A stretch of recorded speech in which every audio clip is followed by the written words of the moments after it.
There was an old woman who lived alone on a farm with a neat and tidy vegetable garden, a bunch of cats, and a grove of plum trees that the woman and her late husband had planted many years before.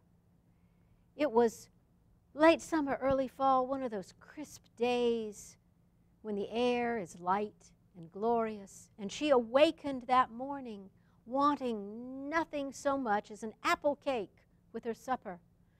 But alas, she had that plum grove, but no apple tree, so she had no apples. And as she fed the cats and cooked and ate her breakfast, she formulated a plan that she was going to gather a bunch of dried plums from the spring before, put them in a basket, and take them to the nearest village to sell at the Wednesday market. And the village was separated from the farm by 3 tall, yellow hills and neighboring properties. So she got her basket over her arm, and she set off up the first hill and down the other side. And as she came over the hill, she saw a young farm wife feeding a flock of geese. "Good morning," they called out to one another. "What do you have there?" the farm wife asked. "I have a basket of dried plums that I am hoping to trade in the village for apples." "Oh, I wish that I had apples to give you," said the farm wife, "for there is nothing that my husband likes better than a good plum tart." "Well, better that one of us should be happy at least," the woman said. "And if you will give me a basket full of goose down, I will give you the plums in return."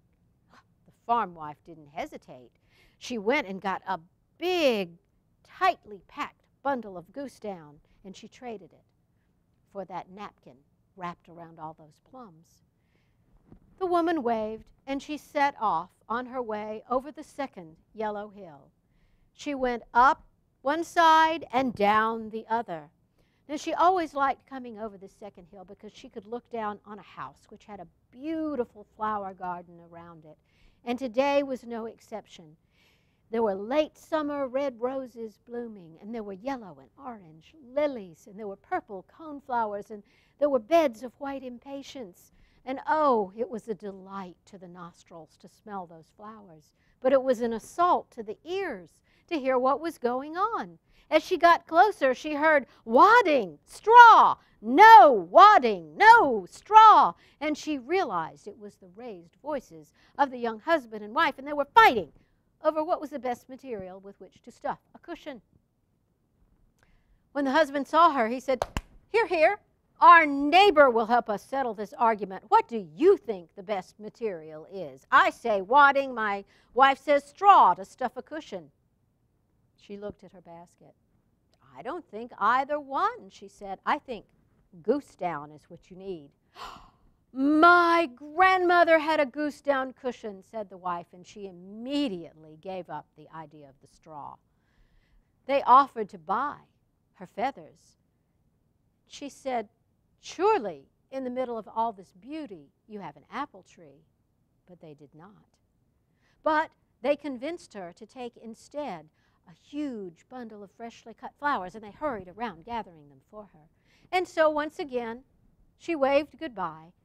She made her way on with her basket full of these wonderfully scented fresh-cut flowers, and she went up the third hill and down the other side.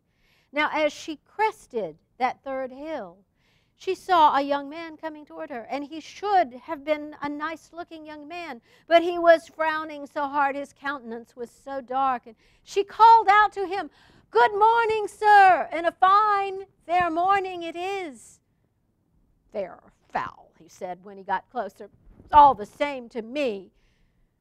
The jeweler has failed to make good on his promise of making a ring for my sweetheart, and now I must go to her empty-handed." "Oh, no, you shall not," the woman said. "You will take her this wonderful big bouquet of flowers." Well, at that, the young man's face brightened, and she could indeed see how handsome he was. "I must give you something in return," he said, and from around his own neck, he took a solid gold chain, and he dropped it into her now empty basket. Well, now the woman was fairly skipping. She could get a whole stall of apples for the weight and the price of this gold chain in the village. And so she went along, and she went into a dimly lit cobbled side street that she knew would lead her to the village marketplace. And as she walked down that street, she saw a very sad sight indeed. There was a mother, and a little boy and a little girl, one on each side of her, and a little white dog. And the white dog was the only one who looked happy. Its tail was going back and forth and back and forth and back and forth. And the children, they sat with their faces in their hands. And the mother, she had her head down, and she was crying. Why, whatever is the matter? The old woman said when she got closer. We have no money, the young mother said. We cannot buy any food, and tomorrow we will be turned out of our home, for we cannot pay the rent. Well, even if she did not get her apple cake, the old woman had a heart. She did the only thing she could. She lifted the gold chain out of the basket. She told the young mother to hold out her hand, and she dropped the gold into it and closed the young mother's hand around it. Oh, thank you, the woman said. Thank you on behalf of me and my children. And the old woman said, good, now you will not be turned out of your home. You will not be hungry. And a little sad and sorrowfully, she continued on her way to market, where she hoped someone would at least give her a drink of water before she continued back out again and on her way home. And she heard footsteps behind her, and she turned around, and she saw that it was a little boy, and under his left arm he had that little white dog. And he said, my mother thanks you again for all that you did for us, and we have nothing to give you, but we thought perhaps you would like our little dog to keep you company.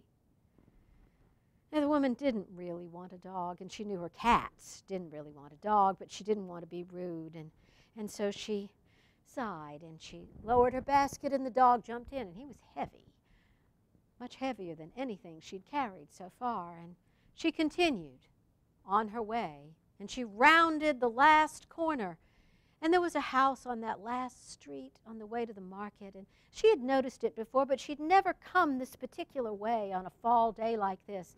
And she saw that the house had a walled garden, and hanging over the wall were the limbs of a scallop gilliflower apple tree. Scallop gilliflower apples are pinkish red, and they have a little gold blush on them, and they're very tasty.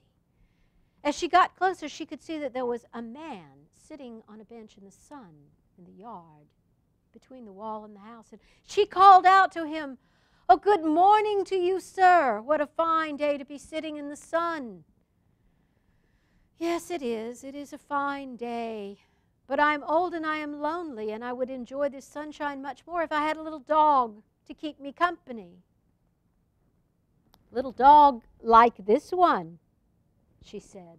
Yes, a little dog exactly like that one. So she opened the gate, and she tipped the basket out, and she allowed the little dog to run up to the man. And he licked his hand, and then he jumped, and he licked his face. And as the old man sat there holding the dog in his lap, he said, now I must give you something in return. What would you like? I would be happy with a drink of water. And if you would fill this basket with those scallop gilliflower apples, she said. The man did exactly as she requested. And she began to make her way, as she had come, out of town and back over each of the 3 yellow hills, going up one side and down the other. She arrived home late that afternoon in plenty of time to cook an apple cake, make her supper. And she ate that apple cake all by herself. It was warm and brown and bubbly and sweet, and oh, it was delicious.